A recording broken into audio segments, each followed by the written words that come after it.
Hello, and welcome back to Pastoral Parsha. This is Michelle Friedman And I'm Rachel Yehuda. of VaYeitzei Rabbinical School. In each episode, we explore an aspect of psychology based on the Torah reading of the week.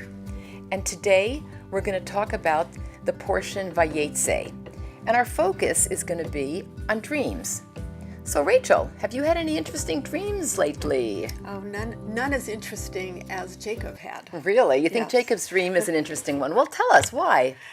Well, I found that the dream of the angels going up to the heaven on a big ladder and coming down from heaven on a big ladder, a tremendously interesting dream for someone to have, given what had just happened in his life. Right, and what just happened in Jacob's life, and that's in verse 28:12, is Jacob is on the run. His mother, his protective mother, Rebekah, who kind of colluded with him to trick his brother Esau out of both his birthright and his blessing. Rebekah participates in tricking out of the blessing. Now Jacob's brother Esau, the guy who's been tricked out, is murderously angry at him. And Rebekah tells Jacob to get on the run, and he's out there in the wilderness. It's dark. He's a cosseted young man. He lays down for the night with a rock as his pillow, and he dreams this dream. So if he came in the next morning to one of our offices and said, "Doctor, I've had this dream," what would we do with it? Well, I think we would do a lot of things. The first thing we might ask is, what did you do when you woke up? And the text does tell us exactly what Jacob did when he woke up. Right, really, really famous lines where Jacob has a kind of an awakening, and he says, "This is a wondrous place." This is a wondrous place. God is in this place. Right. He has not been a big God talker before. Well, he needs God a lot now Yes. because he needs to make sure that he has God's protection. But when somebody says God is in this place, that's also a very interesting statement. God is in every place. What does it mean when somebody says, "Oh my goodness, God is here"? And to me, from kind of a psychological perspective, because commentators say he realized he was in Mount Moriah, where the binding of Isaac took place. But from a psychological perspective, it means, oh my goodness, I have to reckon with my actions. There's God here. Right. And that the angels going up and coming down are a concrete image that Jacob has to pay for what he's done before. Yes, it kind of is reminiscent of what goes up must come down, what goes around comes around. I mean, there's a real sense of the fluidity, which is very much in contrast to what you think of when you think that there's a divine imperative for and determinism of history. Very often, biblical dreams are seen almost as oracles, as something that's kind of dropped, fully formed, like a kind of a big bubble into the mind of the dreamer, and that the dreamer's own person, the dreamer's own history, has little to do with that dream. Yes.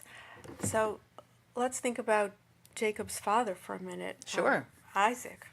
And Isaac was really a very passive participant in his life story. Beginning from the binding of Isaac, he was taken to his destiny, and he was very reactive.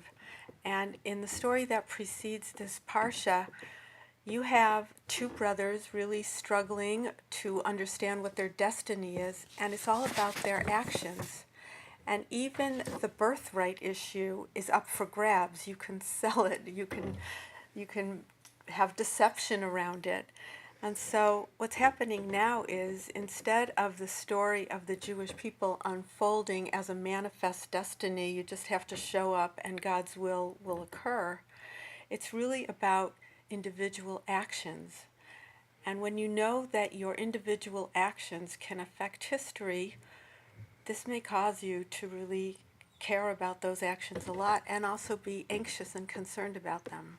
Some other thoughts that I have about dreams is that we would take a history of the dreamer, and you've just talked a little bit about Jacob's immediate history and the history of his father. The history of dreams in the Bible is really kind of fascinating, because when you ask the average person, oh, where are the dreams in the book of Genesis, they'll usually say Joseph. Joseph is the big dreamer, and he probably has the most dreams of anybody.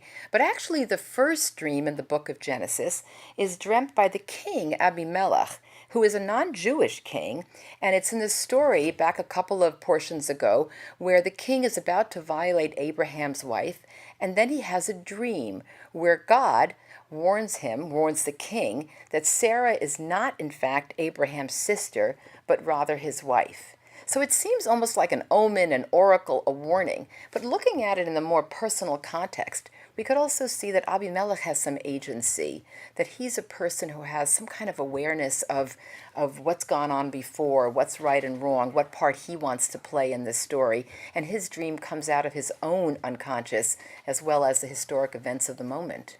Well, I suppose that it would be possible to treat Jacob's dream as an oracle. You could. Here's how you would do it, right? Right. The angels are going up, meaning we're leaving you. We don't like what you've just done.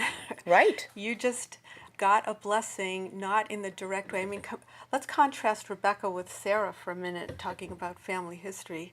Sarah had a problem with Ishmael, and what did she do? She went directly to her husband, Abraham, and said, Get rid of her. Vanish. Yep. And Abraham didn't like it, but God reassured him that it was the right thing to do.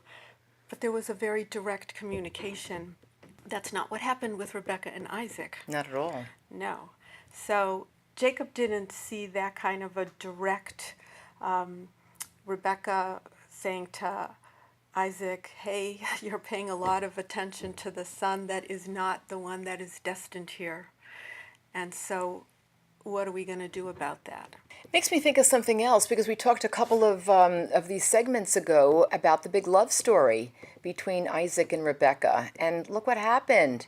You know, they had to work on their marriages just like anybody else does. Because here they are, working it through their kids. Well, Jacob as opposed is going to have a handful with. That's right, that's with right. But, you know, you sort of think, oh, if only, and I think this comes up so much, which is the beauty, the glory of these stories, the if only Isaac and Rebecca could have talked directly to each other, maybe there wouldn't have been so much heartbreak. But the point is, there is so much heartbreak in the human drama. Well, I think what Jacob learned is that he used the word agency before, that he has agency, that actions matter, what you do matters, and what you do can really affect the whole cosmos of angels going up and angels going down. And when you wake up and say, that's okay, there's God in this place still. That's right. That it's not a matter of God just sort of saying this is how it's going to be and characters passively act their roles. You know, and I had another story about going up and going down, another thought, I mean, which is that, and this goes back to what happened before. What is, when you ask Jacob to free associate about his dream, maybe he would say, you know, there's something else that goes up or that went up, and it sure did come down. And I'm talking about the Tower of Babel. Oh, that's interesting. Yeah, another not so happy story of efforts to go up, like I said, that came crashing down. So maybe Jacob's got that image in his mind. Yeah, I think that's a very interesting connection. But I think that to your point of what does the story mean to the person who dreamt it, when he wakes up, he says, there's God here. And he also makes a vow.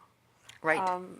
About how if God will take care of him, he will also be adherent to God. So he's still willing and dealing. And which is really striking, because he is wheeling and dealing, but he is also, it's the first time that we see him making a pledge. But we see him also accepting responsibility. That's what I mean, exactly. And I think that that's a very important maturation step for him to understand that he is on his own. There are still angels that have come down. They're not the same angels.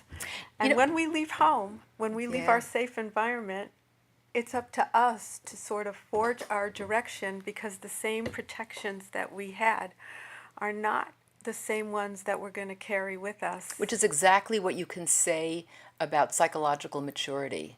that the adaptations that we have, and that's what people suffer so much from, the kinds of ways we learn to deal as young children, given whatever the issues are of our families of origin or our own genetic endowment, which is certainly a big issue in these stories since these sets of brothers are so different. Those kinds of adaptations, defenses we call them in our business, can become obfuscated, they can become obsolete, they can drag us down, they can no longer be adaptive. And a lot of the work of psychotherapy is growing up from those old defenses and learning more mature ways of coping. So to the listeners who are wondering what we would do with a dream in Yeah. therapy, pretty much this. There isn't a real content associated with angels going up or down. There isn't a book somewhere where you can look up. Well, there are books actually, but they're not that helpful. They're not that helpful because it's really a vehicle to get the dreamer to discuss what is on their mind, and it's by probing and probing that you could elicit different kinds of material that could be out there. In this case, the dream ends with a commitment, with Jacob's really desire to move forward, with him kind of galvanizing the strength that he has, with him understanding that God is with him. No deed that he has done is so bad that it made him lose his relationship with God, and he goes forward with God with this destiny. And so perhaps that was a very healing kind of dream for him. Thanks for listening to the Pastoral Parsha with Dr. Michelle Friedman and Dr. Rachel Yehuda. This podcast is brought to you by Yeshivat Chovevei Torah. To learn more, visit yctorah.org.